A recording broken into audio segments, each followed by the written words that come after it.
ભગવાન શ્રી કૃષ્ણ વિશે કેટલીક એવી વાતો જે દરેક ભક્તને જરૂર જાણવી જોઈએ, તો આ વિડીયો અંત સુધી જરૂર જોજો। ભગવાન કૃષ્ણનો જન્મ ક્યાં થયો હતો? મથુરા। ભગવાન કૃષ્ણ કોના અવતાર હતા? વિષ્ણુ। ભગવાન કૃષ્ણને જન્મ આપનાર માતાનું નામ શું હતું? દેવકી। ભગવાન કૃષ્ણને કેટલી પત્નીઓ હતી? 16,108 પત્નીઓ। ભગવાન કૃષ્ણનો જન્મ કયા યુગમાં થયો હતો? દ્વાપર યુગ। ભગવાન કૃષ્ણએ ગીતાનું જ્ઞાન કોને આપ્યું હતું? અર્જુન।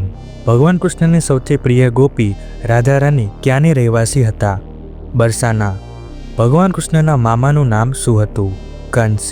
ભગવાન કૃષ્ણએ પહેલા કયા રાક્ષસનો વધ કર્યો હતો? પૂતના। ભગવાન કૃષ્ણએ કોની ભૂલોને 100 વાર માફ કરી હતી? શિશુપાલ। ભગવાન કૃષ્ણના શંખનું નામ શું હતું? પંચજન્ય। ભગવાન કૃષ્ણના ધનુષનું નામ શું હતું? સારંગ। ભગવાન કૃષ્ણના કેટલા નામ હતા? 108। ભગવાન કૃષ્ણે પોતાનું બાળપણ કયા ગામમાં વિતાવ્યું હતું? ગોકુળ। ભગવાન કૃષ્ણની બહેનનું નામ શું હતું? સુભદ્રા। ભગવાન કૃષ્ણના શરીરનો કયો ભાગ તેમના અગ્નિ સંસ્કાર પછી પણ બળી ન શક્યો? હૃદય। ભગવાન કૃષ્ણના સૌથી ખાસ મિત્ર કોણ હતા? કોમેન્ટમાં જરૂર જણાવજો।